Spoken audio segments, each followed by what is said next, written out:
Good morning, everyone.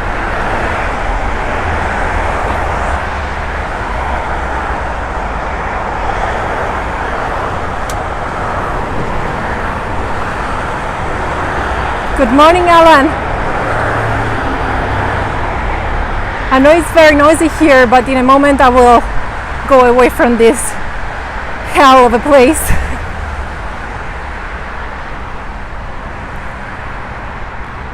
So this highway that you just seen, I don't know if it's a highway in English, but it's a big road that runs along the east side of Manhattan, and it's called FDR Drive. And I thought about starting in the park today because we are going to East River Park, but then I thought that it would have been nice to show you one of the few passages that give access to people, to pedestrians and cyclists from the city, from the actual streets of Manhattan to the park. Because this is something that I find very curious. There are only a few of these passages that you see here, because there is this big road that is very traffic. It's very high speed car drive. I don't know if it's a highway or what, and it runs along the whole coast of the whole border of Manhattan Island on this side.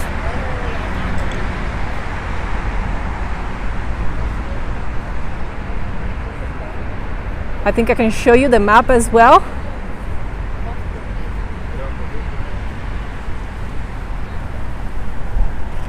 Hello everyone, good morning. I see someone from Friuli Venezia Giulia, my region.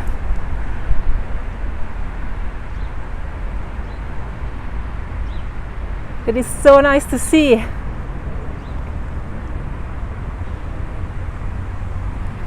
So this is where we are right now.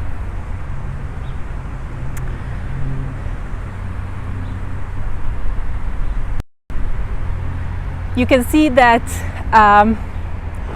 the blue dot is the passage that we just crossed to pass the FDR Drive.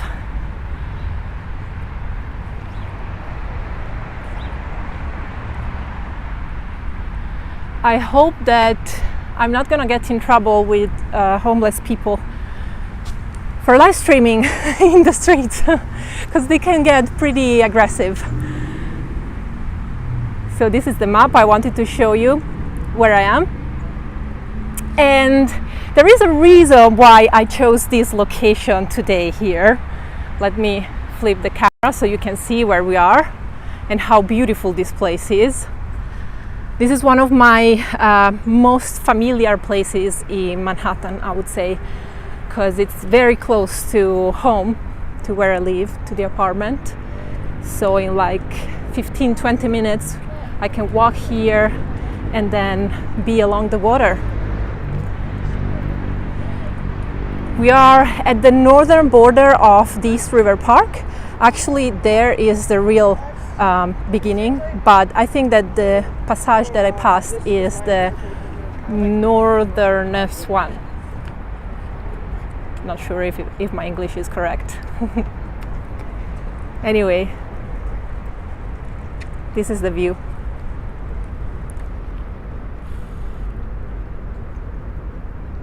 The river is so calm today. You can see the water is super quiet. And that's where we're gonna walk a little bit during this live stream.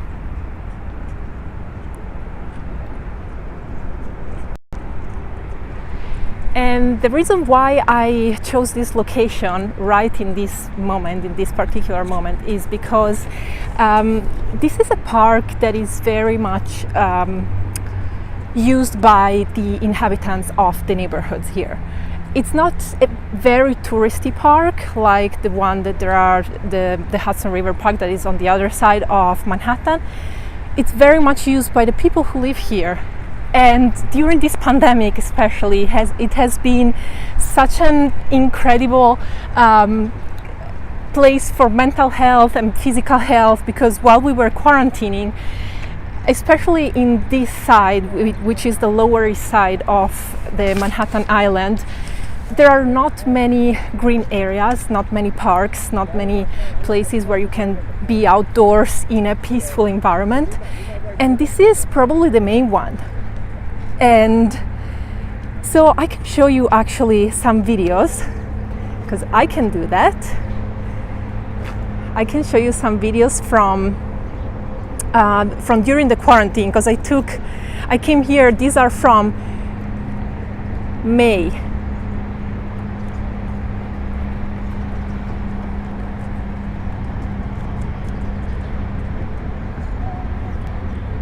I took these videos in the middle of May. It was like the 17th or something. You can see how the people were coming here so numerous.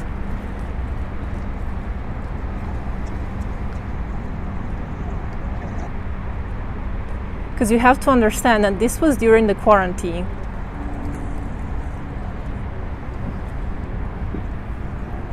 So not many people were around, but you could come here, and for the good or the worse, because of course there were a little bit of crowds forming in the park, but that was kind of inevitable in such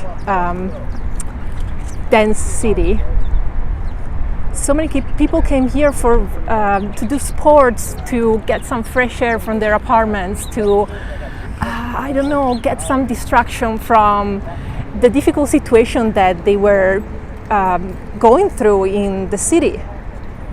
As you know, New York City has been very, very much hit. This is Williamsburg Bridge.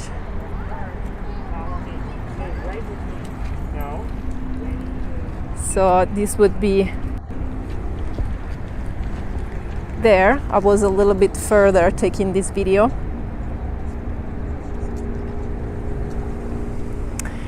And the problem is that now, let me flip again, now they want to start this fall, like during these months, they want to start a project that will rebuild the entire park.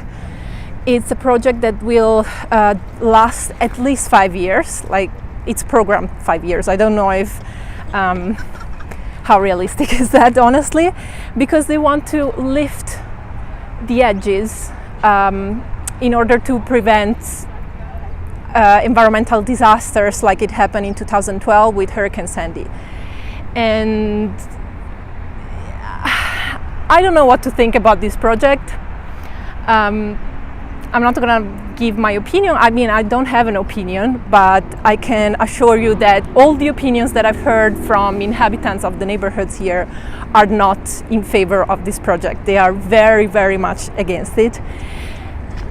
And also the big problem is that they want to start this project now. It was supposed to start in the summer, I think, but then COVID happened, so they postponed it. And now they said that they are gonna definitely start in the fall. But the problem is that, especially now with all spaces indoors being closed and the winter coming, this is really one of the places that are the only escape in the green and next to the water, you know, the only park that is in the area. So that's the reason why I decided to shoot here today. Let me sit down for one moment and read some of your comments and questions. Let me greet you. Hello Alan, AJ, Auke, hello, good morning Frank, Jason, Bupesh, Bella Ross, Dan Helme, hello, new Patreon from this week, Mario, hi. Good morning from Guan, Richard Hoppe, good morning. Andrea Bob Tartufo, Steve, Jorge, hello Jorge. Francesco Morandini, good morning or good afternoon in Italy. Perry, Vittorio, William. Okay, one cloud, a little one, yes. You know, I made the announcement of this live stream exactly yesterday morning, and it was such a bad weather yesterday. It was all covered, the sky, and it was raining as well. And I was announcing this live stream in the hope that it would have been better weather here. Ramses Delgado, are you reading the comments? No, I wasn't reading the comment. Give me some time. Ramses, I'm very slow and I don't do multitasking very well. I'm terrible at multitasking. Perry, you might go to the North Carolina mountains during peak fall leaf season. It's spectacular there. I bet it is, Perry. Okay, you remember those old videos from my Instagram? Nice that you can show them. Yes, I wanted to show them because those videos were taken exactly on the 17th of May, I think. I downloaded them from my archive on Instagram. So it was full quarantine moment here in New York City. It was the last phase of the quarantine, let's say. Stephanie, Robert, take 7. Michael, Johnny Crash, good afternoon. Natasha, hello everyone.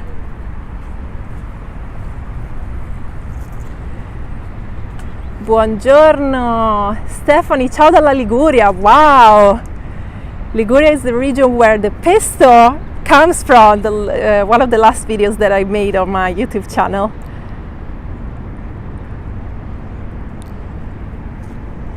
Auke asks, what is the temperature? Good question. It's a bit confusing in this season because right now I'm just wearing a t-shirt and I'm sweating. It might be 24, 25 degrees Celsius. Sorry, I don't know Fahrenheit. But if you go in the shade, I need a jacket. In the shade, it's about 16 degrees Celsius. So a bit confusing. Mask, mask, mask, guys, my mask is here. If I encounter a crowd of people, I will put it on. Oh my God, look, can I show you the water one moment? It's so beautiful today.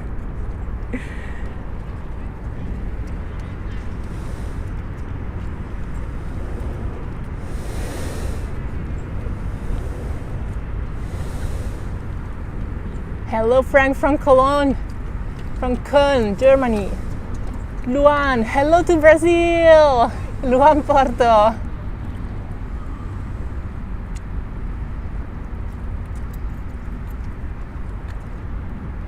Luca, ciao Milano. Thomas, do you think it's a good day for hiking? Well, here around New York City for sure. Do you see how calm is this water? It's so beautiful.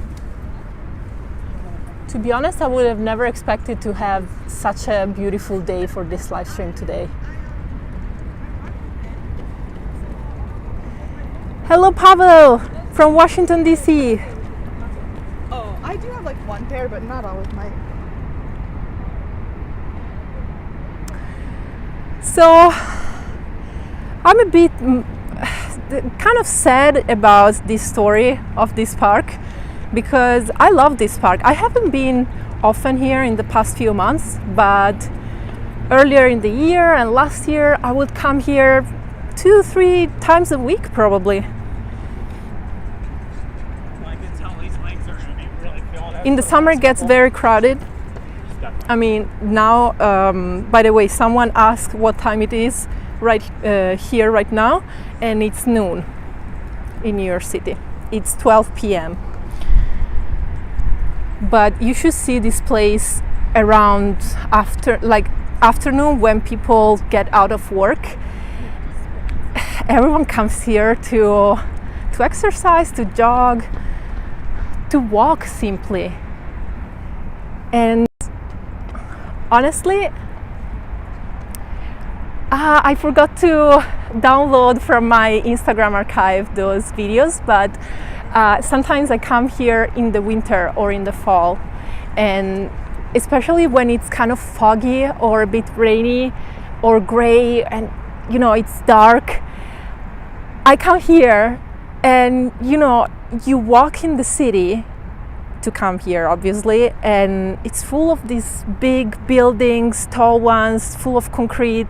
And then you arrive here, you arrive here, and suddenly everything opens up, and it's only water on the other side, and it's so calm and peaceful, in my opinion. So I would say that's my favorite moment to come here, when it's dark and gloomy, I would say. But of course, today with this sunshine, it's a show.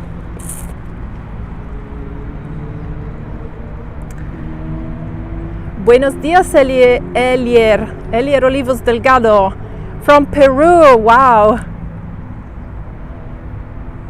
FGM is asking if I'm staying in the US or back to Europe. The answer is I'm staying in the US for a few months. I cannot move from here because I applied for green card, and until it doesn't come, until I don't have the permit to travel, if I leave the country, they ban me from the country for years, something like that. Elisa52, wow! €10.99 of super chat. Thank you so much, I appreciate it.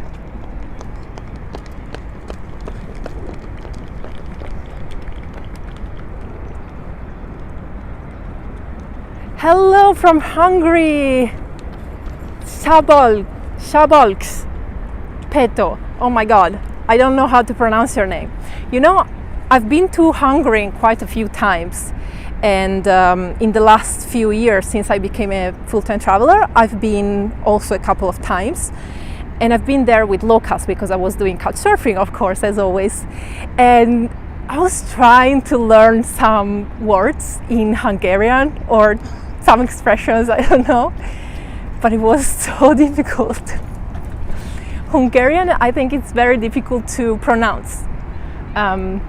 You can see some of my attempts. I have a vlog on my channel. It's a very old one from the first 6 months of my channel, but it's a vlog that I made in Budapest with Mark, one of my best couchsurfing hosts I ever had. We are still in contact, we are still friends.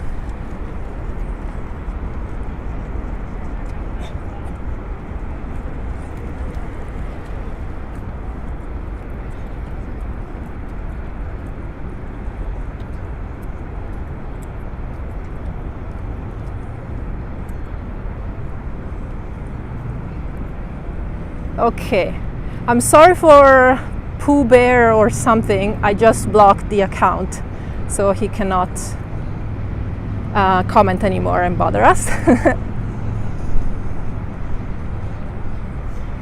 Beautiful day, yes. Richard, I know a little about city and state projects. My guess is the city got some federal funds that they'd have to give up if they didn't got spent. Yes, it's exactly the case for this project here. So many people in the neighborhood are complaining about the city being broke at this point, because it's pretty clear to everyone that New York City is broke at the moment, and especially with the pandemic, they are saying, why do you spend $1.4 billion with this project to redo the park, and instead you postpone it, and right now you invest some money in social services and so on. And the answer is because most of the funds for this project come from federal funds that are especially dedicated to this project. So if they don't do this, they don't get the funds. It's still controversial though, because we need this park in the neighborhood. We need it. We don't have Central Park like they have in Midtown, and we don't have many alternatives, honestly. So if they shut down this park, they assured that they would always keep open 40 to 50% of the park, but 40 to 50% of the park is not much for the amount of people that live here, and especially during this time of the history with the pandemic going on. We cannot stay indoors, so we absolutely need green open spaces to exercise, to hang out, to take a walk. Hello from Aachen, Germany. Wow, I always wanted to visit Aachen. Richard, the whole world will be broke soon. Well, I don't know much about economics, so I cannot make judgments about it. But even if it was, isn't money a convention? Do you say convention in English? Una convenzione. No, probably it works only in Italian. Ooh, let me show this bird. No, it's gone.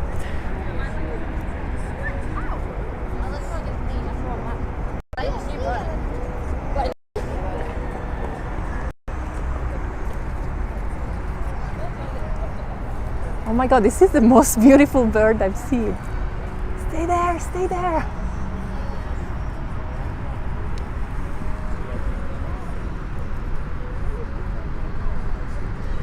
You know, I've never seen so much and such beautiful wildlife like in the United States. I mean, in this area. Like when I went to Staten Island, and who watched my biking vlog around Staten Island knows what I'm talking about. I saw a deer at a certain point, and we stayed there probably 5 full minutes, 4 meters from the deer, and he didn't have any problem with us. It was amazing. Look how beautiful. Oh my God.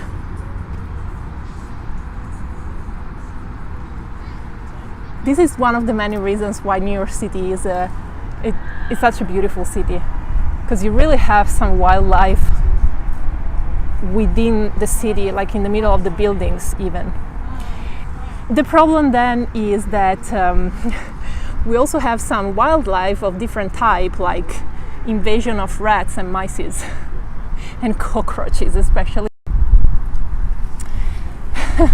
That's not nice.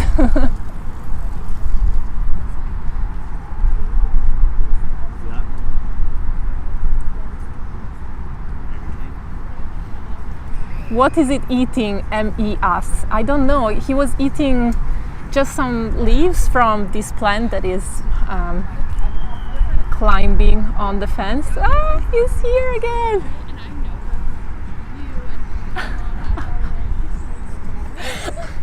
You know, I have a question. Let's see if someone can answer.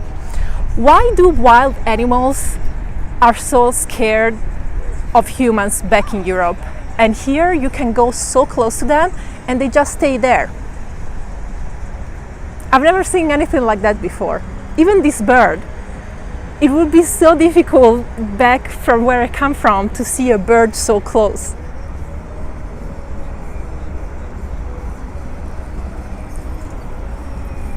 Also, Robert Lee says, poor rats get no love. Exactly. You know, I know that this was a joke from you, but somehow I agree with that, like seriously, because I was talking about it with a girl this summer. We were just chatting in Hudson River Park. We were on the other side of Manhattan, and at a certain point she started saying how she hates rats, how she's totally rat phobic. I don't know how it's called, but to be honest, coming from the countryside, I feel like people don't realize that these poor animals are not gross by themselves. They are gross because they live in the garbage that we create. So animals, in theory, at the wild state, are able to clean themselves, you know, to keep some hygiene for themselves, because that's what animals instinctually do, right? But the problem with these rats is that they crawl into the garbage that we produce and in the sewage that we create. So that's why they are gross. But in reality, rats and mice, they are not such a disgusting creatures.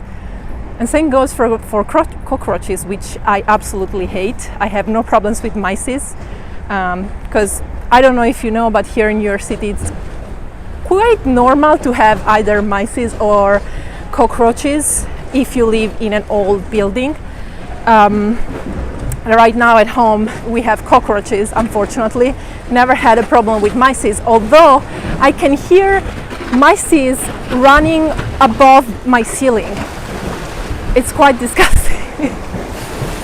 Like I'm there working, editing videos or answering emails, and I hear them walking, you know, I hear their paws on top of my head, because they are between my ceiling and the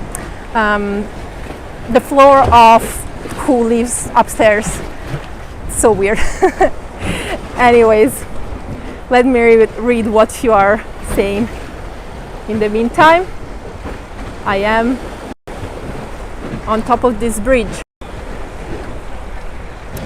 There are these little bridges. Starbucks or something. If I'm showing during the day, you know. So he's like sitting all over. Nathan, you should get a cat. It will solve the pest problem. No, I already have a cat. She's the laziest.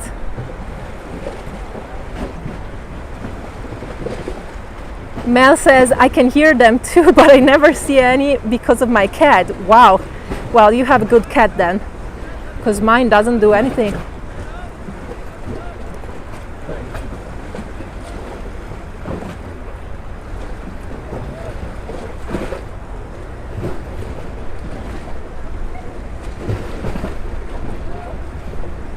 Adrian, can you tell me what we can do in New York during the pandemic? I guess as a tourist you are asking.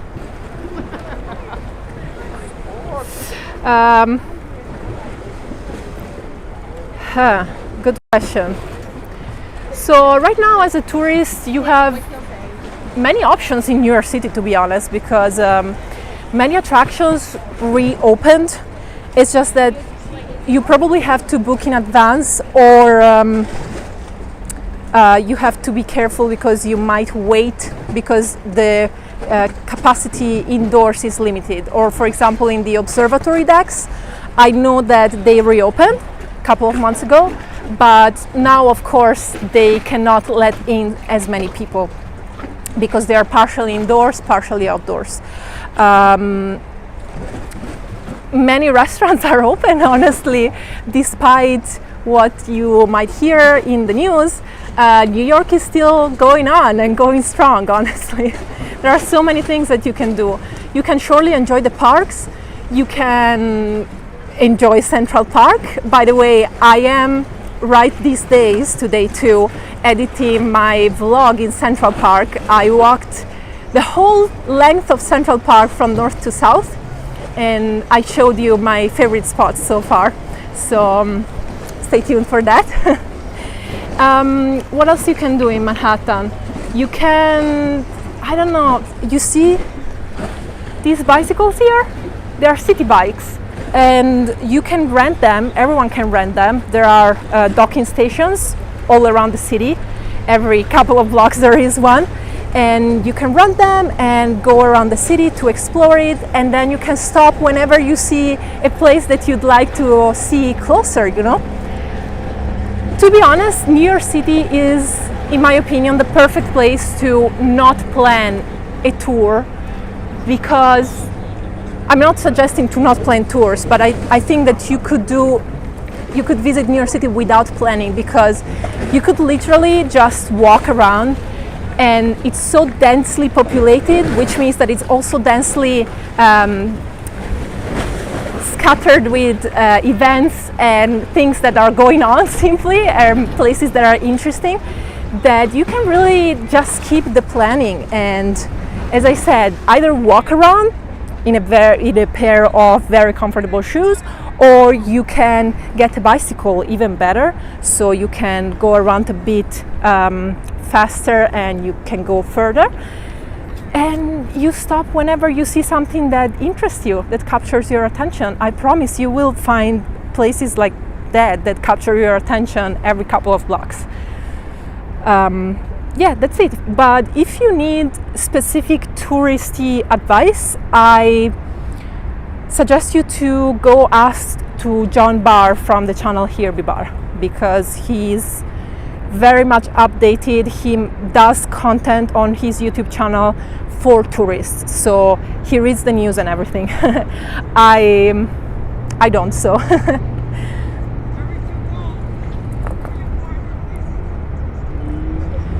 Susan, I just sit in a Starbucks. I like reading about culture more than actually experiencing it.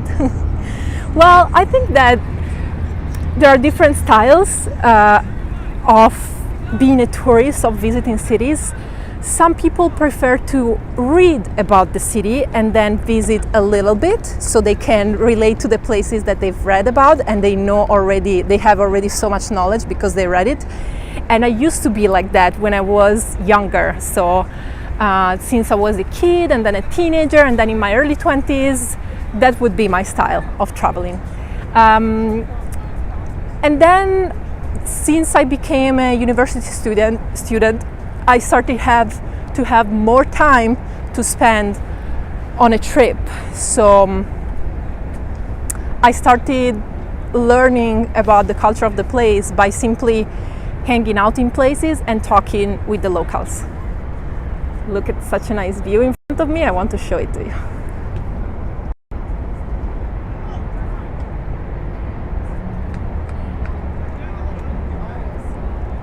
Look at this green. I try to observe this green as much as possible now, because very soon it's not gonna be here anymore for months, you know. We are gonna miss it. And I invite you all, if you see this color around, just stop and observe it for a few seconds. Soon we are gonna have other wonderful colors to watch. But for now,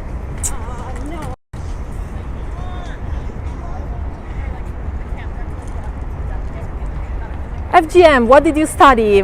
FGM, I studied in university, I think you mean. I studied philosophy.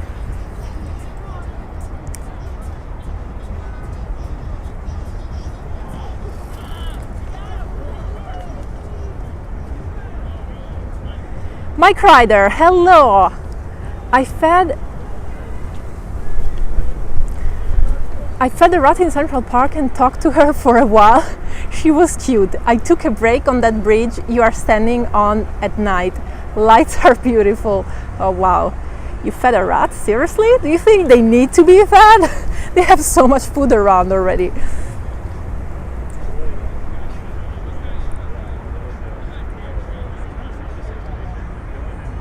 Stephanie, vorrei vedere Little Italy Bronx, Zoo Bronx, Yankee Stadium. Never been to, well, I don't really like zoos, so I don't go to zoos. Yankee Stadium, I don't really care about Yankees. But I've been to Little Italy in the Bronx with Action Kid. To be honest, I was a bit stupid because I never went back to Little Italy in the Bronx, and in the summer it would have been perfect to get also some Italian food. I don't know why I didn't do it. I should have vlogged the experience as well.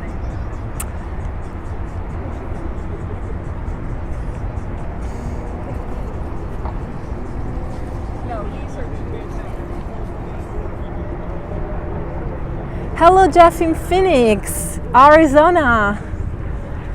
One day I will manage to visit Arizona, I hope.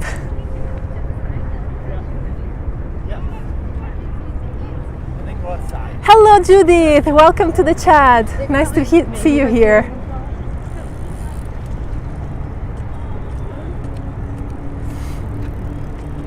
So, FGM keeps asking if I can take a train and go upstate. Of course I can. I haven't done it so far because with the virus being strong, I didn't want to take public transportation, or at least as possible. So I took the subway a few times, but that's it.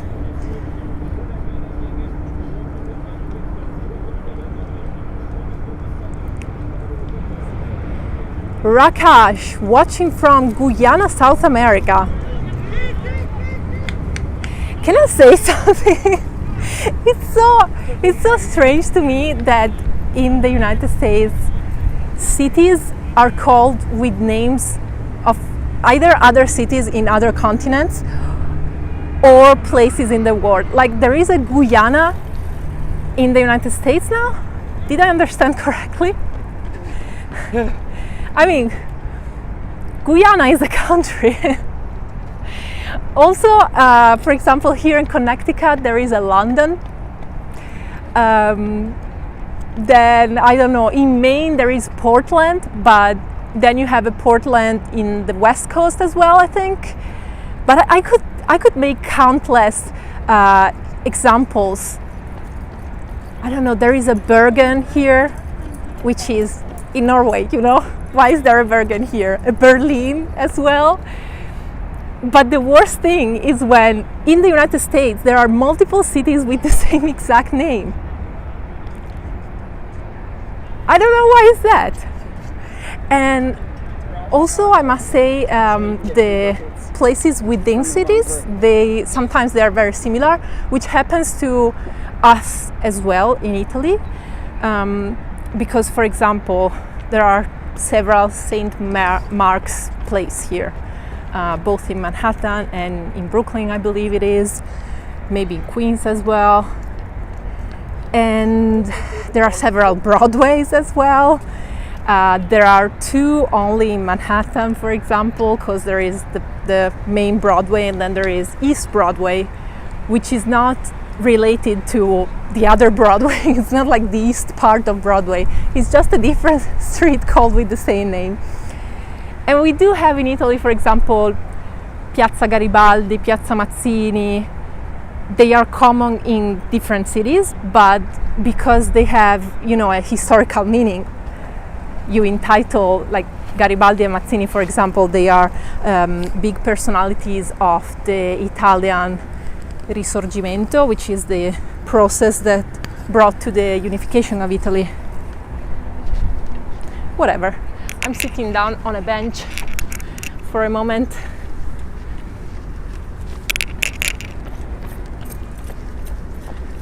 You can see kids playing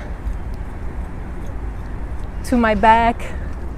You see, these days going around New York City, there are so many people in the fields playing ball. It's so nice. I guess because it's not that hot anymore like in the summer, and it's not cold yet, so it's perfect temperature. Jorge, there is a Venice here in LA. Yes, and Venice in LA, it's also a very famous place, so it's not like, I don't know, sorry, I cut myself. Why do you have to call a place Venice? But another thing that I really like about places here is that very often they are called by, like the name of the places are very descriptive. For example, Maple Lane or Creek Place. I'm making that up right now, but you can see if you go, especially outside of New York City, in more suburban areas, they call the streets from some natural elements that are on the street, or even just descriptive of the place. You know, like Main Drive, Main Street, stuff like that.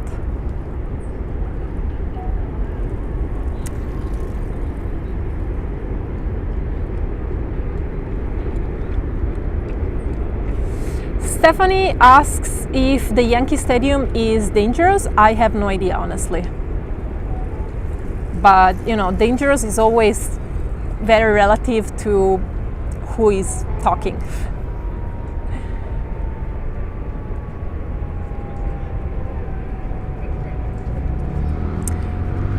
Mike, I did notice that the city is busier on the weekends.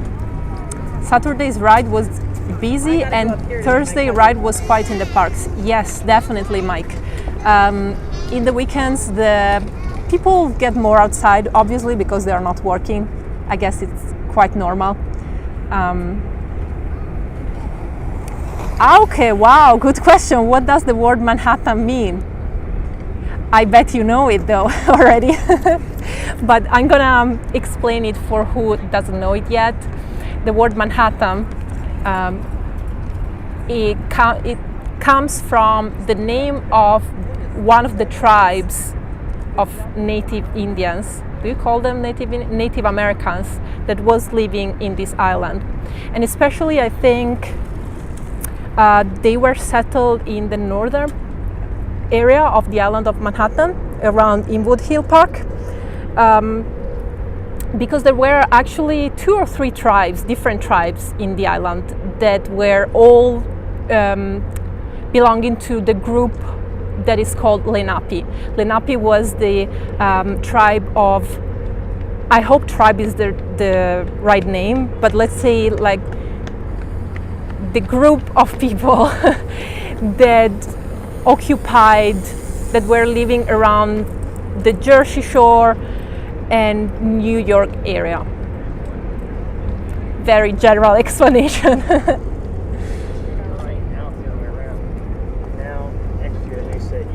Alan has Native American roots. That's nice.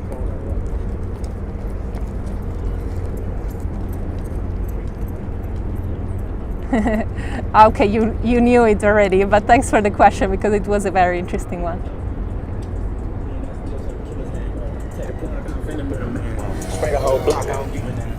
Jason, hello. You said, Jason wrote, you should read Albert Pike's letter to Mazzini. So I mentioned Mazzini earlier, who was, he's an historical personality in Italy. He was an intellectual and he inspired the unification of Italy in the 19th century. I don't know Albert Pike's, but I hope I'll check it out at some point.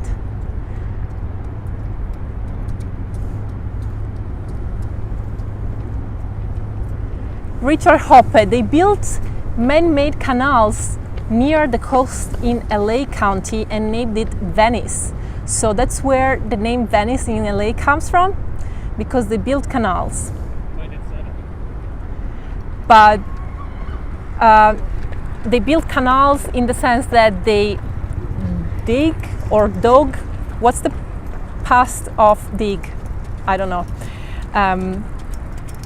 They dig to build canals or what? Because, in Venice, the Italian Venezia, the canals were not actually built because, as many of you probably know, Venice is agglomerate, I don't know if it's a word in English. They are a group of islands. So Venice is an island, but in reality, back in the days before the humans started to settle there a few centuries ago, it was a group of very small islands in the lagoon. And they started building on top of these little islands, and of course they were so close one to the other that they could build bridges from one island to the other. So these islands became sort of neighborhoods of the town of Venice, and then these neighborhoods were connected by bridges, and basically the spots of lagoon that were in between these islands, these original islands, became the canals, the channels. Canali, I don't know, channel or canal, I don't know. So yeah, that's the story of Venice. I don't know if LA Venice has the same story.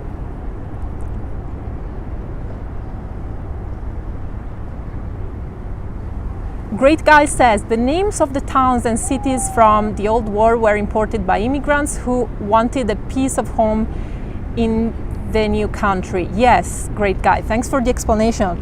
I mean, that's pretty obvious, I guess, but at the same time, if someone wants to leave the old continent because he feels like he doesn't fit, he wants to seek more fortunes and stuff like that, and comes to the new continent, why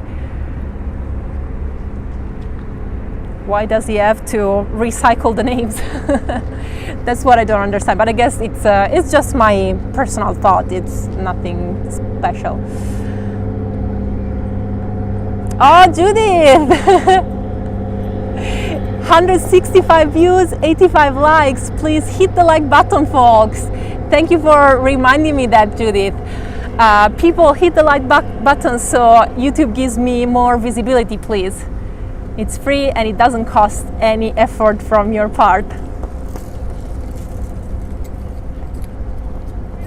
Joe says you should do fishing while you live stream next time. There are actually many people fishing around New York City, which always surprises me. For example, there is a spot. Can you see that there are, how are they called? Fishing sticks? Fishing canes? Canne da pesca in Italian. And water really that you find in your city, you can also find people who fish for sport, for hobby, as a hobby, which I think is very nice. I've never went fishing. Have you guys? I know nothing about fishing, honestly. But yeah, it feels like a very meditative, tranquil, quiet activity to do. So I guess it's good that they do it here in such a stressful city. Fishing rods, thank you Mark, thank you Andres.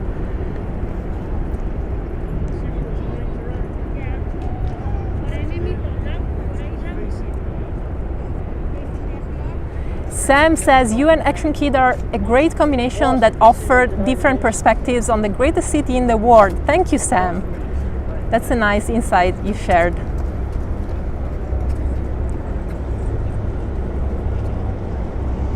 Great guy, visit Coney Island. Coney Island is one of my favorite places to go spend half a day in the summer. I visited many times. Claire, sorry. You love the less. Less would be, I always read this less even when they send me texts. It's LES, I guess, which is Lower East Side.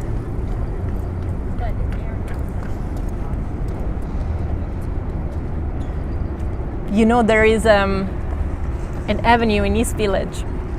The part of Avenue C that is in the East Village, which I guess the whole Avenue C is in the East Village, sorry. It's also called Lozaida. And they call it like that because it's a very Puerto Rican neighborhood. And Lozaida is sort of the way that Hispanic people pronounce Lower East Side, Lozaida. I always find that fascinating. James, MJ, come visit Newport, Rhode Island. Why should I, James? Tell me. Because I might consider that.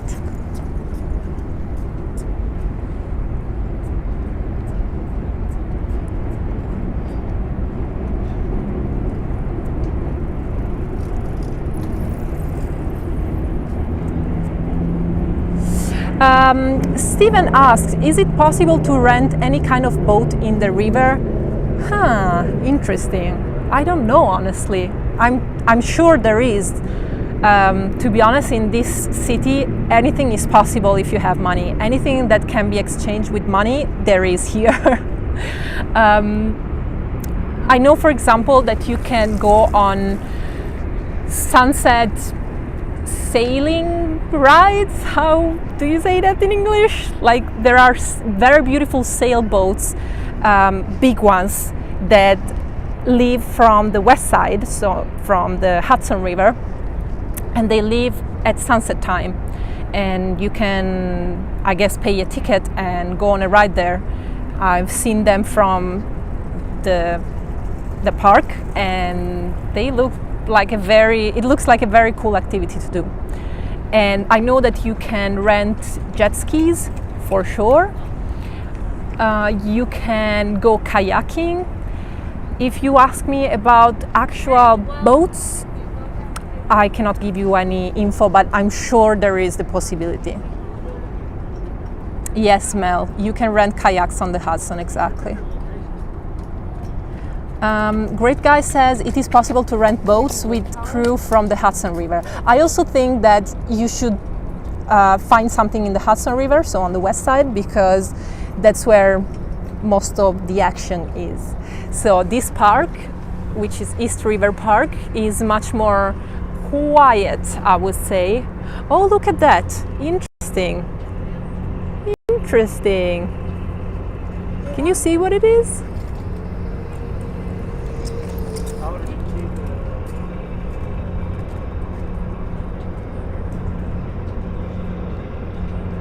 Wow. Wow. It's garbage, people. It's a huge load of garbage. Garbage barge, exactly. You cannot see it clearly in the live stream, but I can see the single plastic bottles on top of this pile.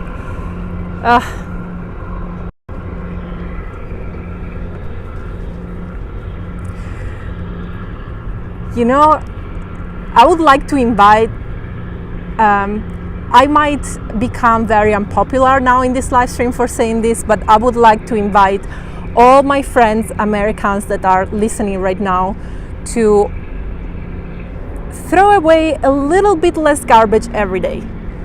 You know, like start from the little things. For example, all these paper cups that you get for coffee, for sodas. We all go around with either a backpack or a purse or a fanny pack or whatever. Just throw a reusable cup in there. You know, there are so many choices on the market right now of reusable cups. So you can, you know, you just give the cup to your barista and have the coffee there. Say no to sodas. Bring your reusable bottle instead of buying a bottle of water every time you go to a deli or whatever. That's my attempt. Please be more mindful about the amount of garbage that you produce, because it's really out of control. I've never seen anything like this before in my life.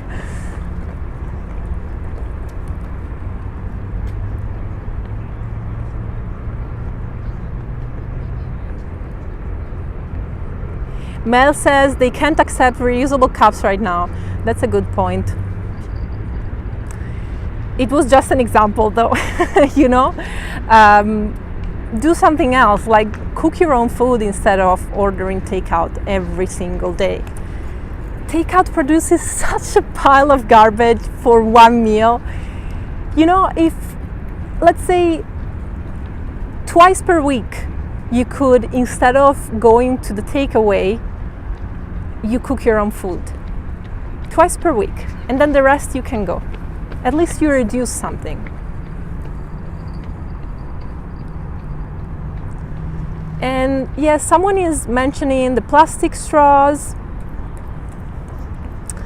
I'm sure someone is mentioning the plastic toothbrushes. Yes, they are all, there are so many things that we could talk about, talking about waste and waste pollution and garbage pollution, but those are really minor things. Like when I was in Europe, those were kind of relevant if you were already a bit mindful.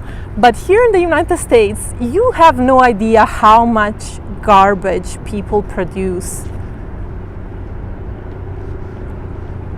It's something that honestly I've never talked about publicly because I'm so overwhelmed by how absurd it is that I've never even wanted to start talking about it. But it would actually be something that it's one of the things that hit me the most when I came here and keep hitting me. Like I will never get used to so much garbage. Everything is disposable here. People, like if they work at an office, for example, I'm shocked at seeing so many people who don't have their own reusable bottle or reusable cup, which is something so normal back in Europe. People actually take a disposable cup every time they go drink a glass of water. Like every time they go drink a water in the same office or in the same working environment, they take a new cup and then they throw it away in the garbage after they finish drinking. Whatever. This is over because I don't want to become too annoying. Judith, yes, we just have to look at the amount of garbage in the streets of our city. Yes. Also, you can tell already by how garbage on the streets of New York City is stored. So for who doesn't know, in New York City, the garbage of every building is taken care by one person in each building who is paid to take care of it. And then at a certain time of the day, every single day, this person puts out on the sidewalk in front of the building all these bags of garbage that belong to all the inhabitants of this building.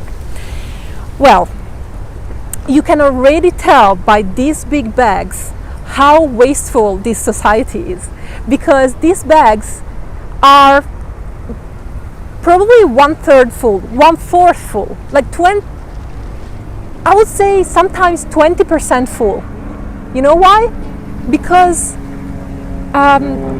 like the pieces of garbage inside, first of all, they are very loose, and second of all, they don't flatten things. Like all these paper cups, for example, or all the plastic bottles, they are not flattened. Personally, where I come from, I was taught since I was a kid that you have, for example, the carton of the milk, right? That is something that you dispose almost every day in a family. You have to flatten before throwing it out. Like I was getting, bad words from my parents if I didn't flatten the carton of the milk before throwing it in the garbage bin. And this is true for everything. And here, nobody does that. Even in restaurants, if you see how they work, they value the speed of work so much that they don't take those 3-4 seconds to flatten the cup or the carton or the Tetra Pak or whatever.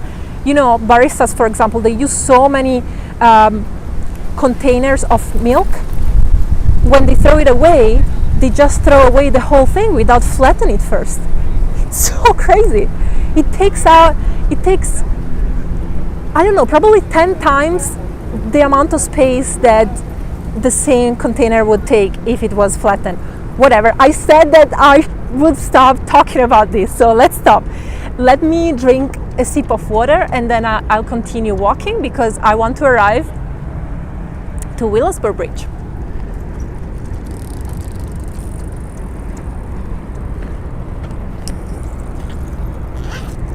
Okay, let me give you something better to watch than me drinking.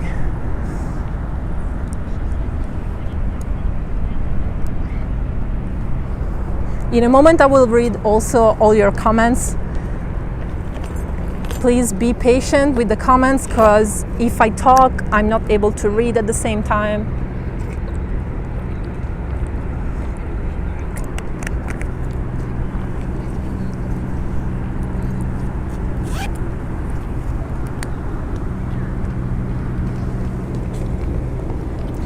Okay. If you have questions, post them now, guys, because I'm reading now.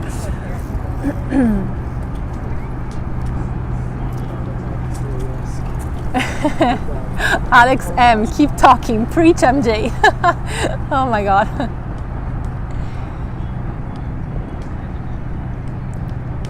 George just got back from farmers market at Union Square. Well done. Auke asks, are there special garbage bags for recycling plastics in East Village? I use them there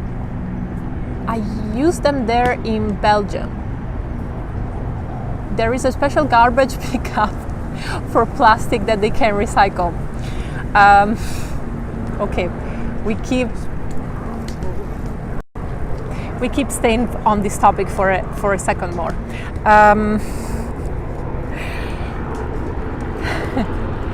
Okay, that's a good question, but you know,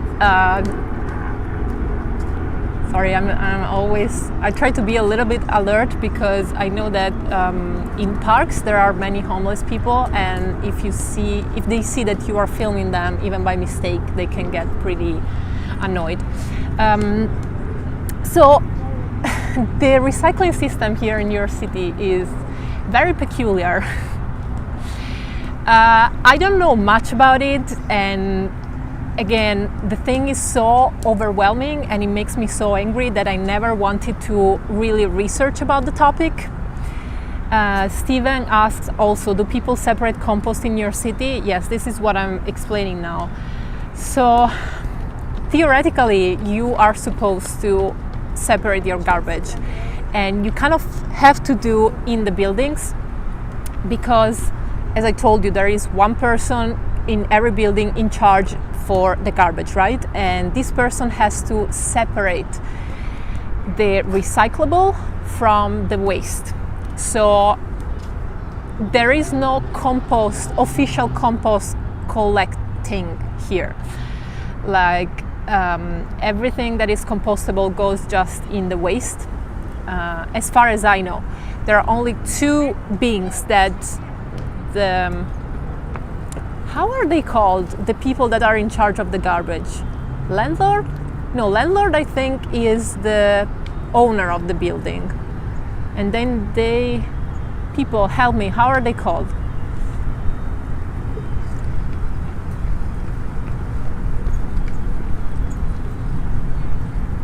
I don't remember.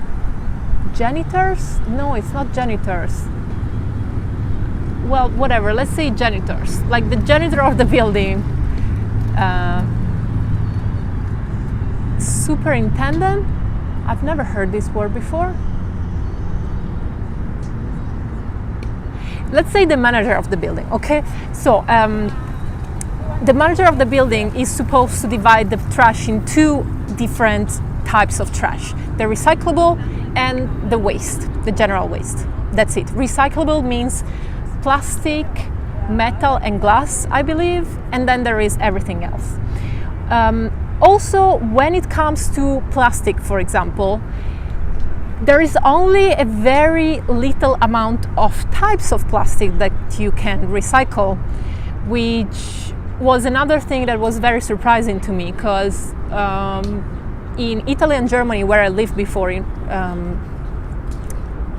not all plastics are recyclable, of course. We know that that's the problem of plastic. But for example, in Italy, I remember that the rule was all the packaging go in the recyclable bin. So everything from the very thin plastic that wraps the magazines, for example, to the hard containers for takeout food, to the yogurt containers, to, well, plastic bottles are PET plastic, so we know that that's the best kind of plastic to recycle. So almost every type of plastic is recyclable in where I come from. Here it's really not, and I don't even remember what types are and what types are not, but I remember that, for example, I think takeout food containers are not. I might be wrong now. But if that's true, that's the stupidest thing ever, because there are so many food containers in the city of New York, because everyone takes food from outside. Like even me, who I never done it before in my life, but here I do it like twice a week probably, because it's just the trend, you know. And also another thing, if you get takeaway food in Italy or Germany, where I lived again, the plastic containers are very, very thin. Like there is very little amount of plastic material, whereas here I was blown away I still remember the first time that I got takeaway food. I saw this, they give you boxes with lids that are very sealed, like the lid is perfect, you know, they are spill-free kind of boxes, and they're so solid and robust. like you cannot crush them. And honestly, they are very similar to the Tupperware containers that I usually, keep at home for years, and I store my food in there. And here they are considered disposable. And I believe that some people collect them. I surely collect them. I have a drawer full of them. But other people, they just throw them away after them having been used once. And on top of that, they are not even recyclable. So this was to let you understand a little bit how the recycling works here in New York City, how contradictory it is, but I still have to tell you the most contradictory thing about recycling in New York City. Because I told you that every building has to separate recyclable and waste. But then it is, I've never researched on this because I would get too angry, but I've heard many people saying this, that how the city then collects the garbage. I'm so sorry. Please take care of your dog. Oh yeah, she's dangerous. Very dangerous. I'm sorry.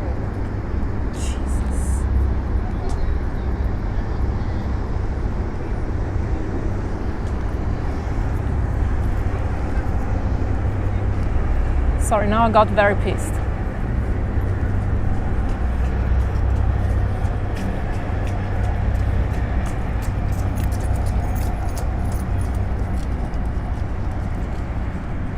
Okay, sorry, I'm on a live stream. I have to get my shit together. Would like to go there and hit the dog, or the owner better. Sorry, I'm not a big fan of dogs, and this dog literally jumped on my lap.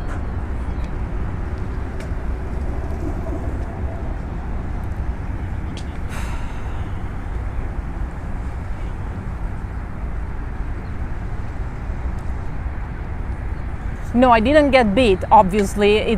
The problem is not if the dog is dangerous or not, because the dog shouldn't be dangerous at all. The problem is that I don't want a dirty dog of someone else on my legs. Like I'm just sitting in a park. Whatever, sorry. It's my patience towards dogs is getting to its limit, because I'm not a big fan of dogs, and in this city everyone has a dog, literally everyone, and it's one of the most densely populated places in the world, so you can imagine that I have dogs all over me all the time.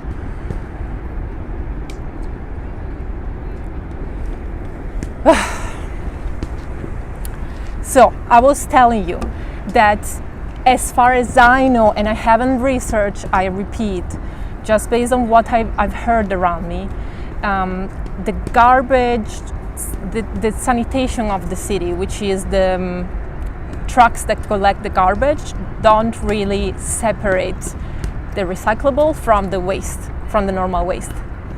So this is another, if it's true, it's a huge contradiction, because the city requires the managers of each building to separate, like they have to do it by hand to separate recyclable and normal waste, and then the trucks that collect the garbage, they collect it with the same truck.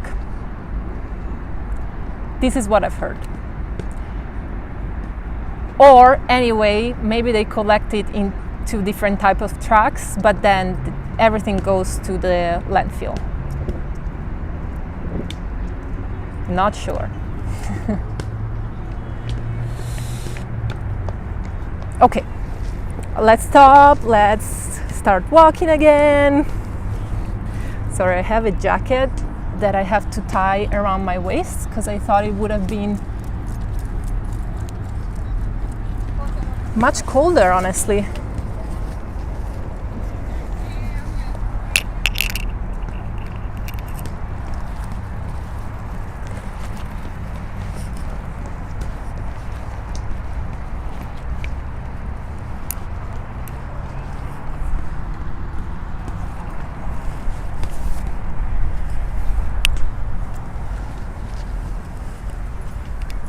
Okay.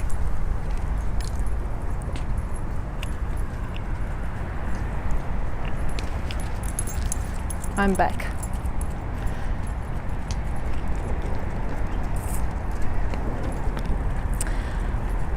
I'm sorry to all dog owners. There are so many people who love dogs. I'm happy for you. I just don't love them. And you know, I have nothing against the dogs themselves. I have against the owners when they don't take care of their dogs properly. And you have to understand that they are literally everywhere in this city. Every inch of sidewalks is either occupied by dogs, or their poop or their pee. The air is sometimes unbreathable because they pee everywhere, and you can really smell it. So that's it. Like, if you own a dog and you are not in one of the most densely populated cities on earth, I have nothing against you.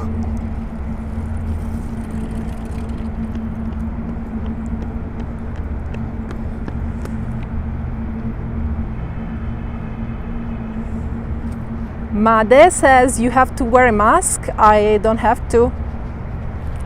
I'm outdoors, so there is wind, there is humidity, and I have nobody around me. To be honest, when I was sitting on the bench, I've had some people coming a bit too close to me.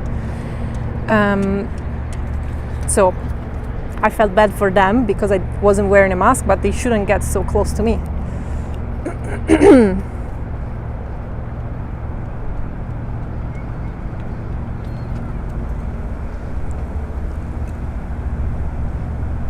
Alan says, I think New York is probably not for you, MJ. It certainly would not be for me. Yes, I agree with you. New York is definitely not for me in so many different aspects. There are obviously other aspects of New York where I feel like I fit here very well. But if I had to choose where to live, like freely, without any condition, I would never choose to live here, like not in a million years. But you know, I have my husband here right now, and I feel like this is the place where I want to stay most. Like, under the condition of not having my husband in another place, I prefer to stay here. So that's it. Ciao Leonardo.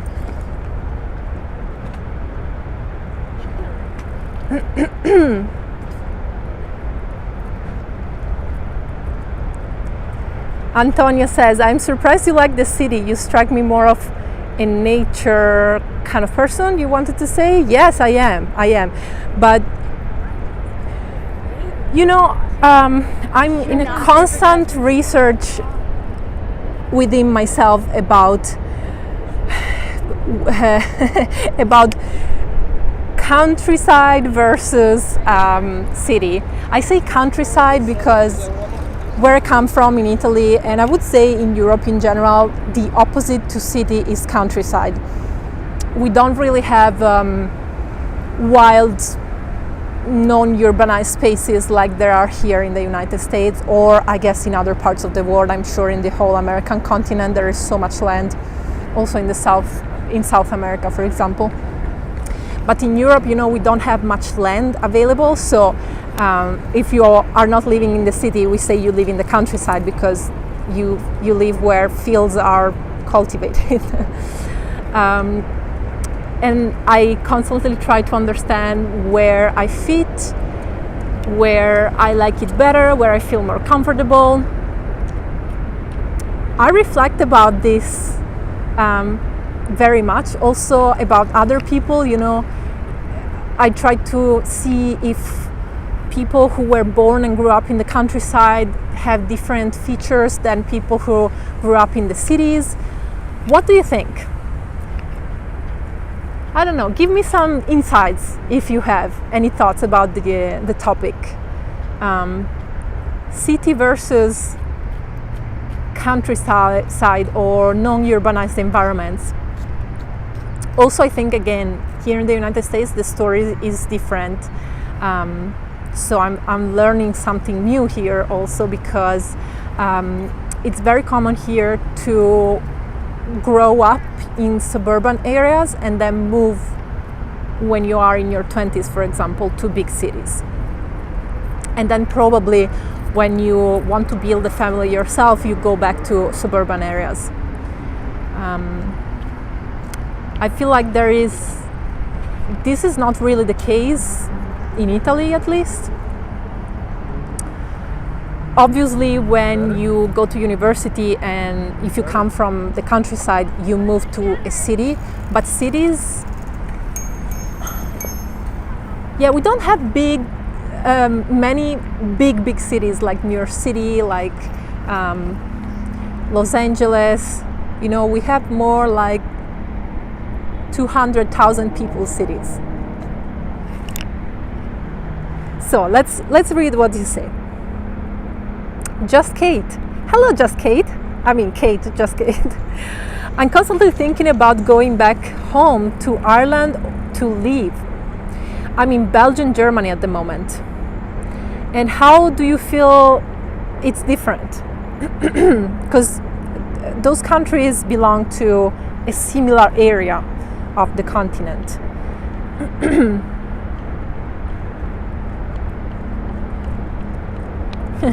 Someone says too many rats in the city. Well, but you know, again, I was saying earlier, there are so many rats in the countryside too. It's just that they are not as dirty.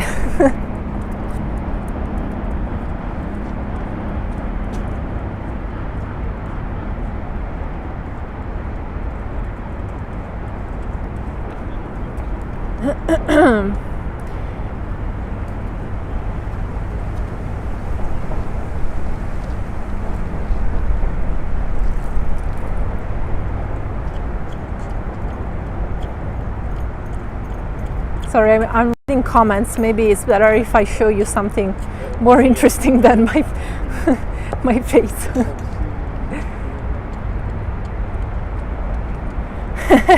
Fashion shows said if someone tried to get closer with you, you just sneeze.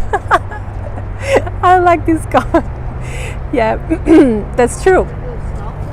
Somebody is also making jokes about, you know, if you get approached by someone who is bothering you or you get mugged, you can simply sneeze right now and usually they will get scared and run away.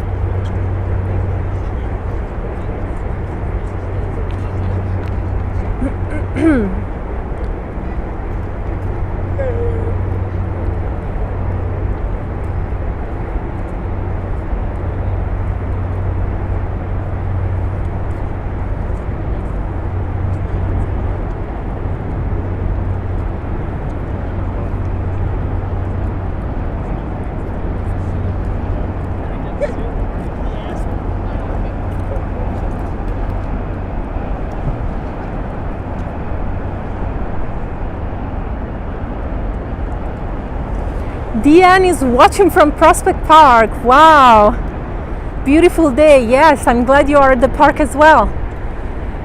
Can we for one moment look at the sky above Manhattan? I mean, above New York City right now. Oh, look, 1, 2, 3. It's so beautiful today.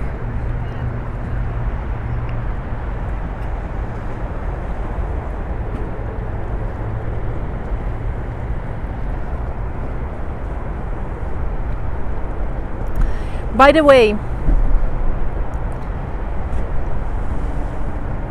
you want to stay tuned with my channel because I'm in the process of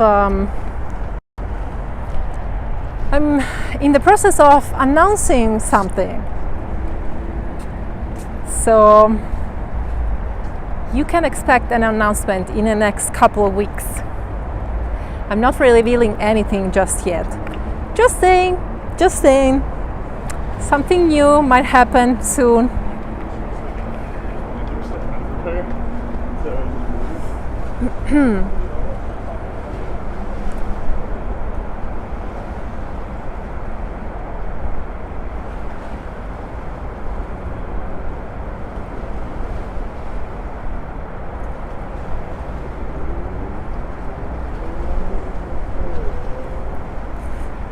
Okay, I see MJ in the sky.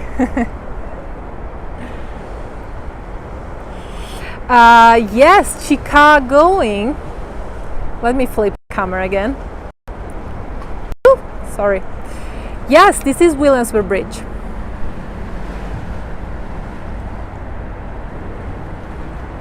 It's probably, it's my favorite bridge here in the area. Actually, my very favorite bridge is the Verrazano Bridge, which connects Brooklyn to Staten Island, because architecturally, I like to look at it. It's very beautiful. It's very a powerful architecture. But as long as it comes to using a bridge, this is my favorite one, because it's the best bikeable bridge I've ever biked on, honestly.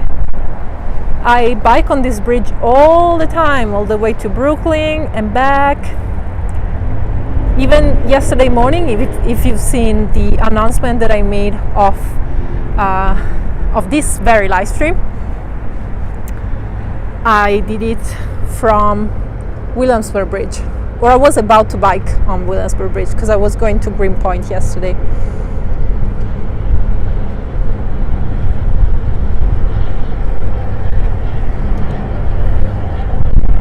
Kate, no, I applied for my green card, but I'm gonna have to wait longer than usual to get it because of COVID. Everything is pretty much stuck right now. I mean, now they reopened probably, but they are dealing with the older applications.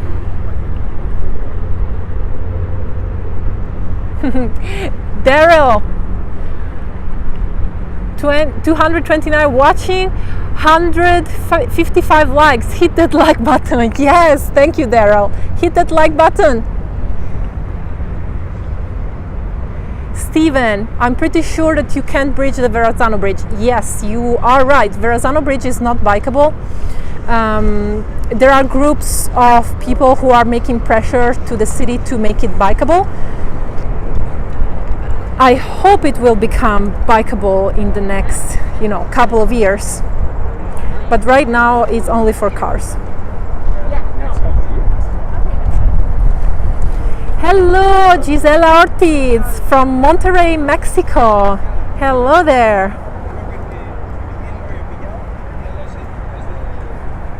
No, I'm not pregnant, Daniel. And hopefully I will never be pregnant. No. People, hey. No, it's an announcement related to this channel. It's not related to my personal life. I got married without announcing it to anyone. You think I would make a big announcement if I did some other personal important decisions? Also, I don't want kids, people. I have no problem saying it. So don't expect me to get pregnant anytime soon.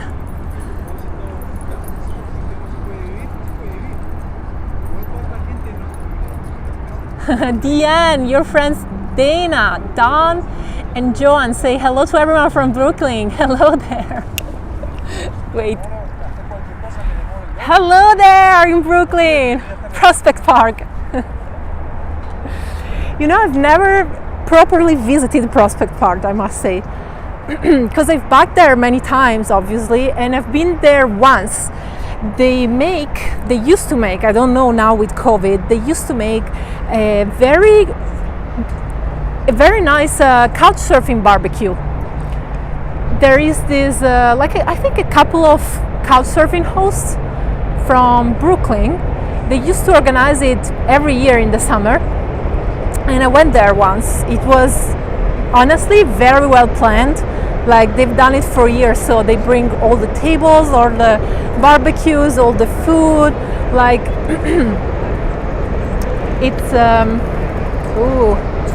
It's very interesting. I wanted to show you something, but now these two people stopped in front of it. Let's wait 1 second. Jason says, my favorite bridge in all of New York, changed my life. You mean Williamsburg Bridge, I guess, this one. I would be curious to know how many people every day pass on this bridge. There are so many, because you know, between Manhattan and Brooklyn, there are 3 bridges, at least, yeah, the ones that you can walk and bike onto. There is Williamsburg Bridge, and then if you go to the south, there is Manhattan Bridge and Brooklyn Bridge. But the other 2 are way less traffic than this one, I think. Also because they're not as big. This one, oh my God, if you're a cyclist and you come visit New York City, you have to take a bicycle just to go over this bridge. Actually, you can also walk, because you will see how beautiful of a bike lane is there. It's a pleasure to cross the bridge every time, and it's a great exercise too. Yes, Hal, exactly. I forgot the Queensboro Bridge. So there are 4 bikeable bridges, right? Between Manhattan and Brooklyn. Although, wait, Queensboro Bridge ends in Queens, not in Brooklyn, I think. I was talking about bridges between Manhattan and Brooklyn. Dara says it can carry 140,000 cars? You mean all at once? All at once? I know that George Washington Bridge is the highest traffic bridge in New York City. George Washington Bridge is the one on the west side that goes from Manhattan to New Jersey. Which is bikeable too. I've never tried to bike it yet.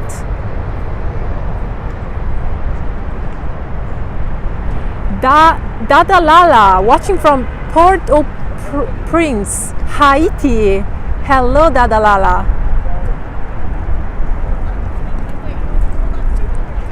Daniel asks, what about the Triborough Bridge? But the Triborough Bridge goes to Queens as well. So I was talking between Manhattan and Brooklyn.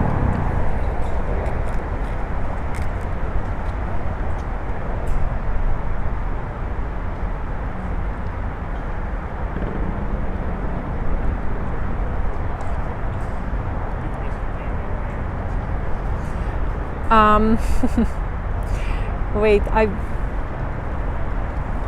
yeah, Joe Baines, that building in the background is cool with the bit missing in the middle. If you look at it straight on there, there is no gap. You're talking about this one for sure. Let me show you. This is the biggest building you can see on the other side from the East River Park. This one. And it's funny you said that you think it's cool, because every time I come here with my husband to take a walk, he keeps commenting on this building because he thinks it's so ugly. I'm gonna show you.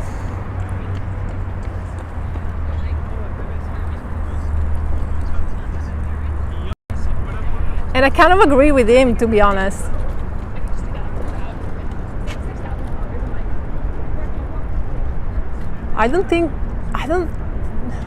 Maybe there is something that I'm not able to see, like some kind of architectonical value, but just by looking at it, I definitely don't like it.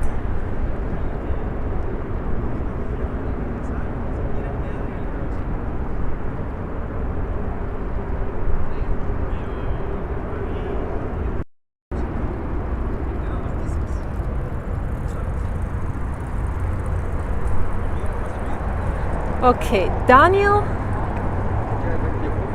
Vasquez asks, I heard thousands of people are leaving New York because they are going broke due to the COVID-19 pandemic. I'm sure I should hurry and get a house in New York fast. You know, I'm not gonna give you any news about the real estate here because it's something that I have no knowledge of. I have no interest as well. But yes, a lot of people have moved already months ago. But I don't know, I see a lot of people coming back as well. Like in the past 1 month, 2 months, it felt much more like before, you know, it was quite crowded on the streets. Also tourists from the country, like from the United States, have come back. About the real estate, again, I have no knowledge, so I'm not gonna, but I think it will go down so much. I'm surprised that it hasn't gone down yet. But again, I don't know anything. I wanted to show you something.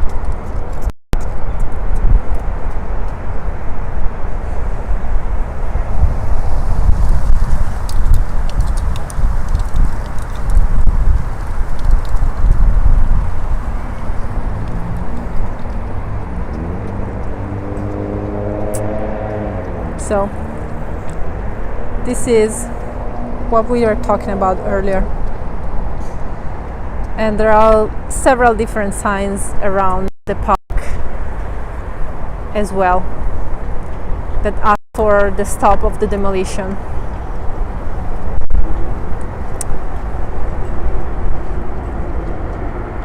Alessandro, what are typical works for you as a digital nomad?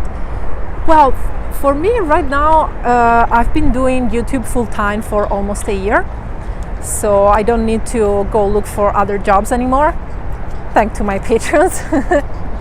So shout out to all my patrons and thank you so much, because they are really the sponsors of my channel and they are the ones who allow me to do this job full-time, just focus on making better and better videos every week. But if you're asking me like typical jobs as digital nomad that I used to do before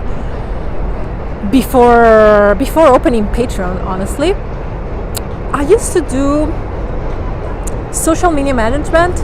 So I used to manage like Instagram or Facebook accounts for small businesses.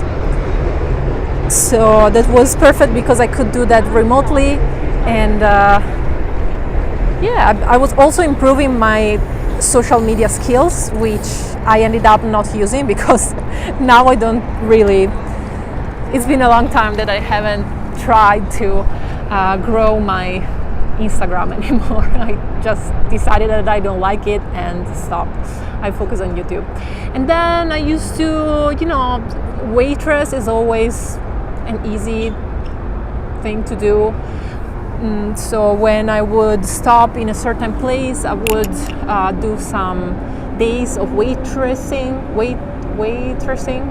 You say it? Waitressing? I'm not sure about it. That's it, mainly. But I made a video of, if any one of you is interested, I made a video on my YouTube channel. You can find it. It's called How to Make Money While Traveling. That is a very useful guide for anyone who is trying to start traveling full time and doesn't know how to earn money while traveling. Joseph, what are the conditions in your city for a bike? They are amazing. You just need a good luck because they are going to steal it anyways, but like in any city, you know. Besides that, it's amazing, and during the pandemic it's even better because there is a little bit less traffic now than pre-pandemic, so the streets are more quiet. Daryl, over 21,000 subs. Yes.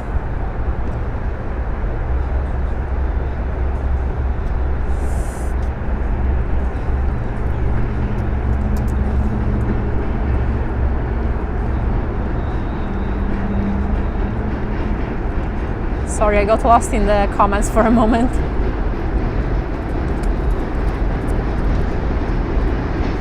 Dean Range says, hey MJ, there is a bike ride every year that starts on Staten Island and goes all the way through the city. They close V and B and you ride across to start. We're at San Narrows Bridge, VMB. Okay. Is it the five borough bike ride? How's that called? Like there is a famous one in May. I'm aware of that. I was planning on participating to it in case they had done it this year, but they obviously didn't do it. Right now, I don't know if you can hear all this chaos. Is because the subway is passing on top of the bridge and it makes such a big noise.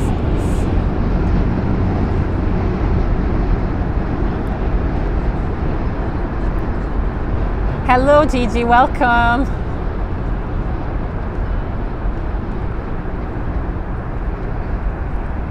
Jason asks, what's your favorite style of architecture? I don't really have a style that I prefer. What would I say? No, I don't have a style that I prefer. It's just like with music, there are so many different styles, so many different genres that it's impossible to pick one.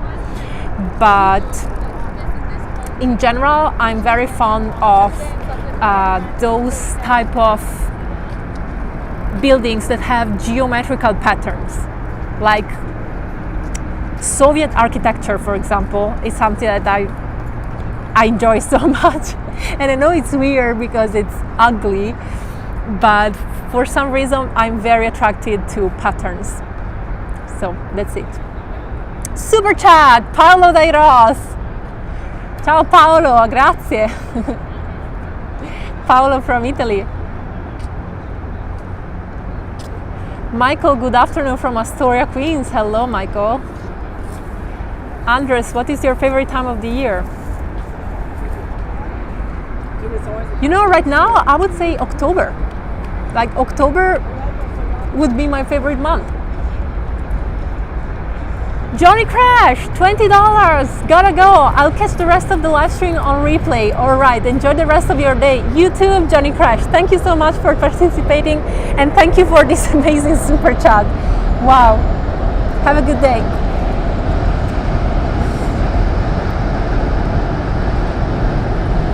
Okay, William says I like Art Deco. Alan also, Art Deco. I'm not a big fan of Art Deco because it's too decorative for my taste. Yeah, that's what I would say. I'm more for the functional kind of building. Like, no, that's not true. I don't know how to explain it. I'm sorry, I'm doing such a bad job. Mike Spice, what is your awesome question?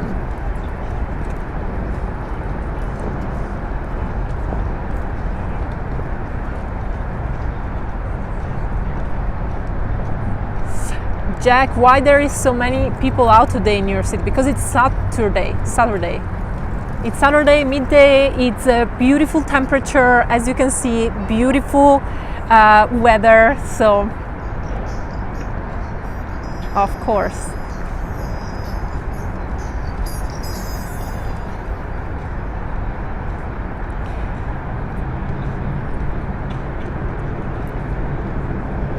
Mike Spice, your comments are not appreciated here. Sorry.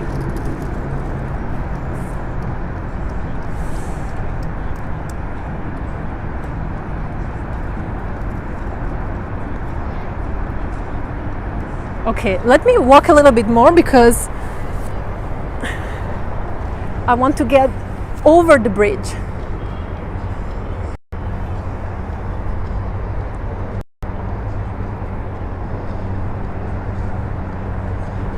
I love to pass below the bridge. In a moment when we arrive there, I will show you. I mean, it's nothing special really, but I just love it. Jason suggests to check out 20 Exchange Place, his favorite Art Deco building in New York. I have no idea what building is that. Bye, Daryl.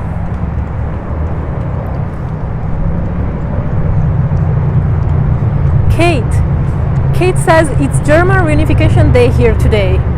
Good to know. Happy reunification day to Germany.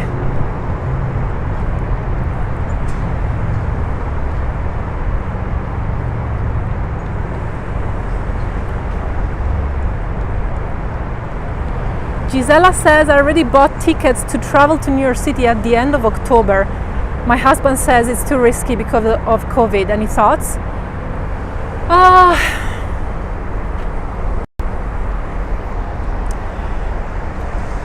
If you want to hear my thoughts, I can tell you just that for me it's not a matter of being risky, it's a matter of doing the right thing for the community, you know, for the society, for the human race. So for me, for example, I used to be a travel blogger somehow. So it was part of who I was, it was part of my job to travel and to document my travels. And I just decided to stop traveling and reinvent completely my personality on social media. Sorry, it's again there.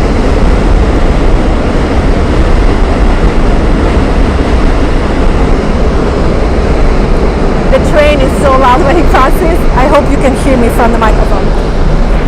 So for me, it's not about risking your health. Okay, for me, it's about making the right thing because you are not an individual detached from everyone else. You are part of a society, and what is best for the society and the people around you. So I'm not gonna suggest to anyone to travel very far away right now. Especially I would like to discourage anyone to take planes because unless it's necessary for your job or to reunite with your family, but if it's just for pleasure, there are so many places around you that are probably so beautiful to visit and so relaxing if you need some relax, you know. So I suggest everyone to travel locally. If you're coming here to New York with a personal vehicle or with a safe vehicle, let's say, which is not a plane for sure, I think it's not a big deal if you come and visit, but of course don't expect to visit the city like you would have visited it before the pandemic, because you need to be extra careful. New York, as we've all seen, it's very, very vulnerable to viruses because it's a very highly densely populated place. So if you want to be a visitor here, please respect that. As far as it concerns to your health, that's your decision. I mean, I don't know what are your risks of factors of risk. I'm sorry, oh my god, that's my English.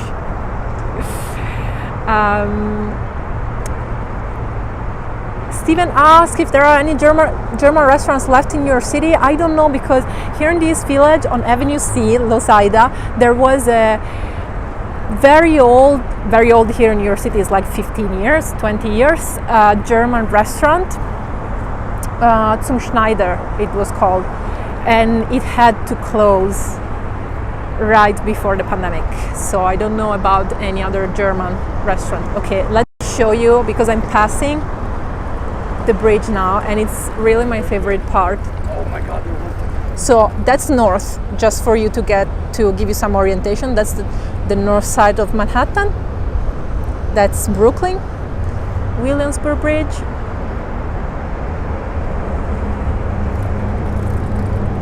And now we are walking towards south. Oh my god.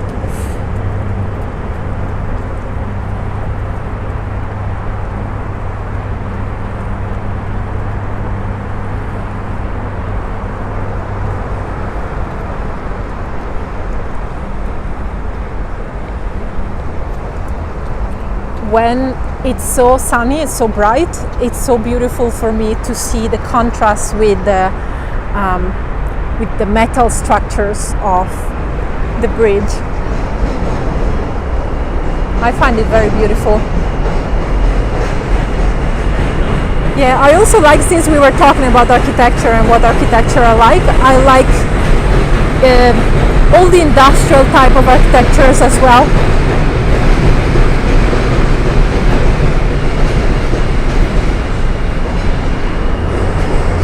Here's the subway passing on top of our heads.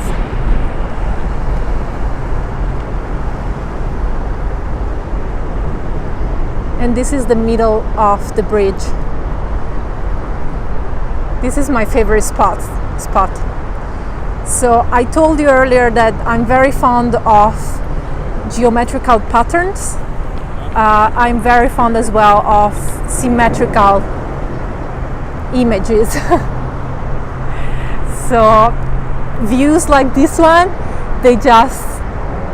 I just feel pleasure, you know, they give me pleasure.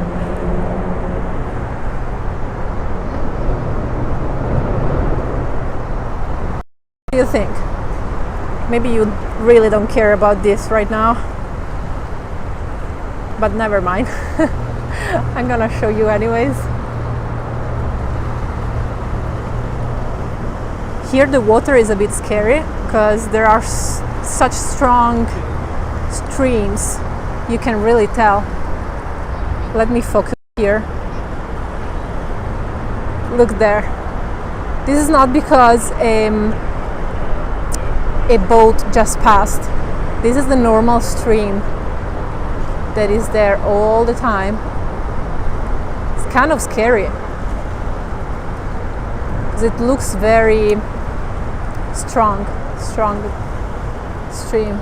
Don't know if you can see in this shadow patch.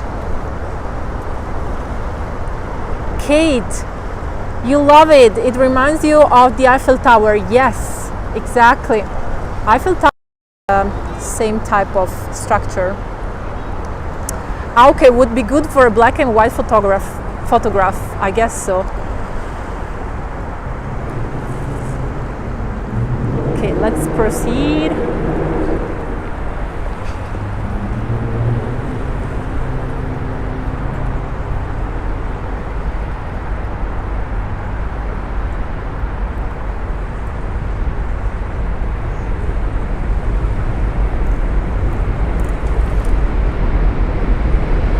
Oh, I'm really enjoying this weather.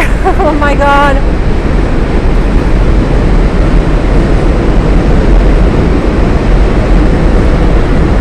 It feels like we're back to spring somehow. Those first day of springs when you finally take out the jacket.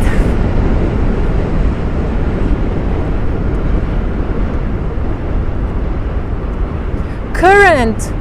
Okay, Taxman, thanks for correcting my English. It's called current, which is like corrente in Italian. I didn't know. I thought that was being cool saying stream.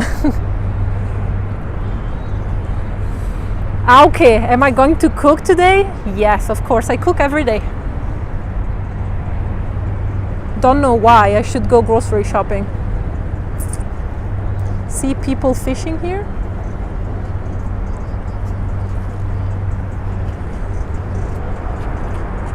And here's the other side.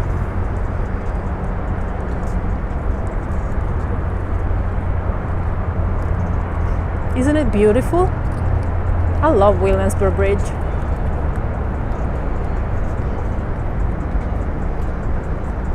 I think it's not as famous as Manhattan Bridge and Brooklyn Bridge. Well, of course, Brooklyn is the oldest one, so it's iconic. But also Manhattan is so famous, and honestly, before coming to New York City for the first time, I had never heard about Williamsburg Bridge. I wonder why.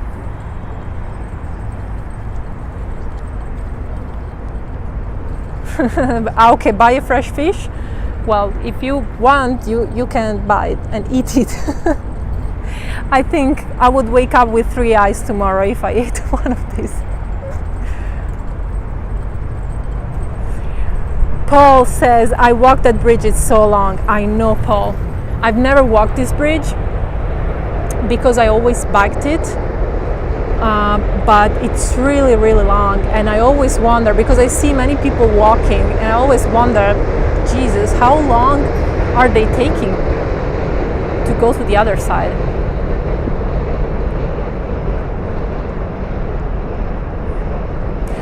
You know, flip the camera. You know, I remember the very first time that I biked on this bridge. I mean, the very first time that I was on this bridge. I was with the person that would have become my husband, by the way. We were biking to Brooklyn one evening, and oh God, it was such an experience. I don't even know. I was thinking about words to describe it, but I don't know, because you really need to try. That's why I suggest to people who visit here to go here as a tourist attraction, because it feels like you are flying over the water. You are so high. Like, this is high, people. Like, this is really high on the water, and you can see the water, and then you have also a stunning view of the whole city, the whole skyline of Manhattan. If you bike, you are on the northern side, so you're gonna see the Empire State Building. If you walk, you are on the southern side, so you're gonna see the Brooklyn Bridge and Manhattan Bridge. It's just so beautiful. It's such a strong sensation to be on top of this bridge and biking there. Look, every time I am there, I feel like this is worth suffering all the things that I'm suffering for being in New York City. You know, all the garbage, the bad smells, the dirt, the crazy people around, because it's just such an incredible show. But I don't know how to explain it to you. You should. And every time I bike here, especially when I come back to Manhattan, because the view is better when you come back to Manhattan, I always think these thoughts, and I think about making a video. Can you still hear me and see me?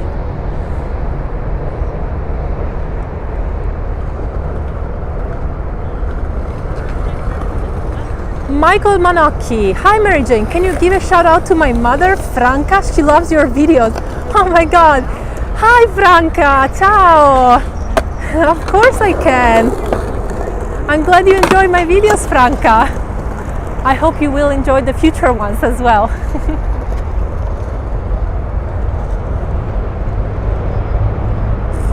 Okay, let me see. I'm gonna do the last questions and then I'm gonna end this live stream.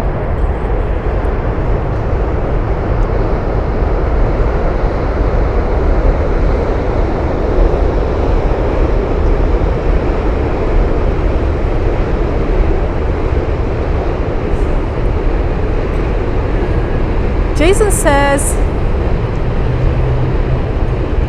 I suggest you to stay away from Avenue D, especially at night. It's very hood. Yes, Jason, I know Avenue D. It's always been, Avenue D is one of the avenues of Alphabet Cities, which is the neighborhood where I live. Avenue D is has always been sketchy. Right now, since the pandemic hit, I don't go there anymore. If it's evening or late afternoon, it's getting dark, I just, to be honest, in New York City in general, I don't know what other YouTubers told you, but I started feeling pretty unsafe. Like, I literally feel unsafe going out after dark alone right now. It might be because I'm not used to do it anymore, so it's just a psychological influence, you know. But I think, I don't read the news, by the way, so I don't know what the news say, but I think it's obvious to everyone that the crime rate has gone up. The crime rate for small crimes, you know, for mugging and stuff like that. I follow a blog of my neighborhood. That's the only kind of news, kind of update that I receive from the internet, from the media. For the rest, I just talk with people and look around, observe what surrounds me, and I don't feel safe. Especially, this is another thing that I've never seen anywhere else than in New York City. I see many people who are mentally unstable or even mentally sick, and that makes me very, very uncomfortable. I've never seen a situation like that. I still have to understand what is the deal with these people. Why? I don't know if there are more mentally unhealthy people here than, let's say, in Italy, where I'm used to live, or if they're simply more out there on the streets here. I think the cases are two. Either there are more mentally sick people here, which I could understand because how the system works here, it puts you under a lot of pressure. There is a lot of competition. You are expected from society to succeed in your job, to succeed in your life, and succeeding in your life means earning a certain amount of money here. And that is something that is not really that true in Italy. So we are more focused on, respect your family and enjoy your life, and obviously give your contribution to society. But in terms of money, we don't really discriminate as much as it is here for how much one earn or stuff like that. So it could be that here people tend to have more mental problems, or the other case is that maybe in Italy they are treated in public structures that are paid from the taxes of citizens, so one doesn't have to afford to be treated by psychiatric staff. By the way, if you know anything about this topic, please contact me privately, like send me an email or a DM on Instagram, because I'm very curious about this. Not only curious, I'm very eager to know what's the deal with all these mentally unstable people that just walk around the streets. Like they literally, and they can come to you and talk to you, and it's scary, honestly. To me, it's scary. Because you don't know what they have in mind, it's not people you can talk to and resonate with. So yeah, that's it.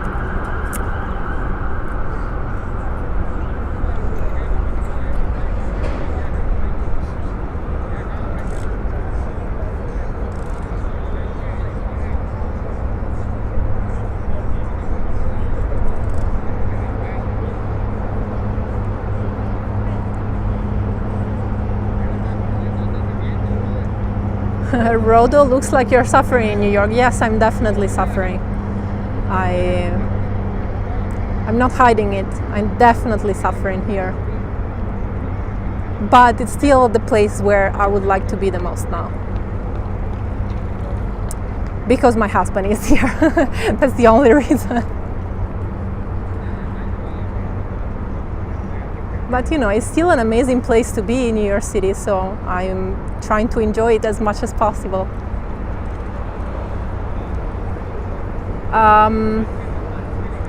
18-wheeler, please stop making very random political statements, because there is no communist mayor in New York City.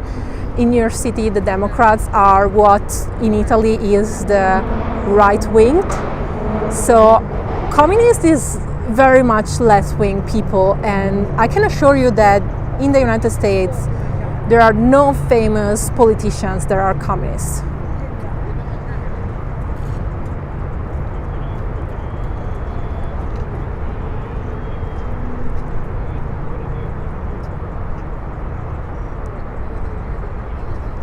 Okay. I don't want to I don't want to avoid talking about politics because I know it's a very American thing to do. Like, Americans usually prefer to avoid political questions, but if the questions are just asked in a wrong way, what can I do? Like, especially these obsessions that Americans have towards communists. I mean, please, American citizens, wake up. It's 2020. Communism, like the historical communism, has died years ago, at least at the global level. Also, I feel like most of Americans have no idea whatsoever what communism is. It's just a word used by very conservative people to call the liberals, which are still right-wing people in my perspective of Italian. So please stop using the term communism in an inappropriate way, okay? Like, learn what communism is, and then we can talk.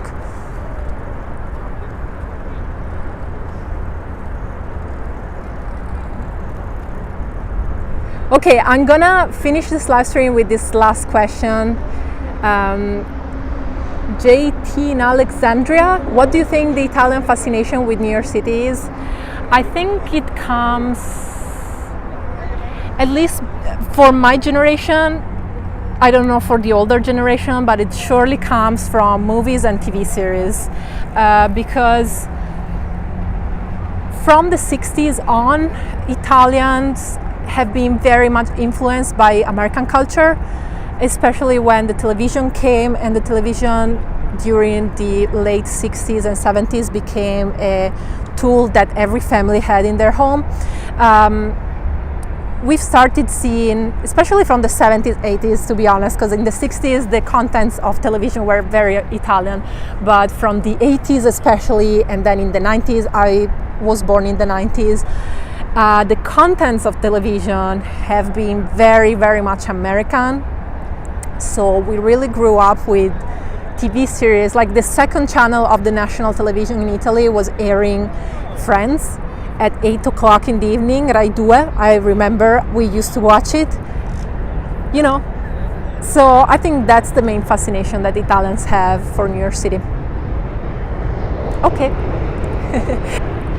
People, I wish you a wonderful weekend. I hope the weather is as good as it is in New York City today where you live. If it's not, please enjoy it anyways, because any weather has its beautiful sides and it's possible to enjoy it. And oh, by the way, I wanted to say one last thing, that I didn't even mention the fact, in 2 hours of live stream, I didn't mention the fact that I made this live stream on a Saturday, which is usually my editing day, because I usually publish on Sunday my video, my vlog on my channel, but I decided to make it on Saturday instead of a weekday like I usually do, for all you people who in the last live streams were asking me to do the live stream in another day because they were just watching 20 minutes in their lunch break. And so I did, but to me that has a toll. I tried to program my editing of the vlog that has to be published tomorrow in time, but to be honest, it's not working as well as I thought, so I'm not sure I'm gonna be able to publish tomorrow. It's my Central Park vlog, in case you didn't remember. I walked the entire Central Park from north to south with the very last summer weather, the flowers all in bloom. It was so beautiful, and yes, I'm preparing it, but it's a lot of work, more than I expected, honestly, because I shot so much footage. I didn't expect to have filmed so much. But please be patient. If it's not tomorrow, Sunday, it's gonna be on Monday, okay? I hope to publish it as soon as possible. I'm gonna do my best, okay? Good Saturday, everyone, good Sunday, and I'll see you next week. Bye-bye.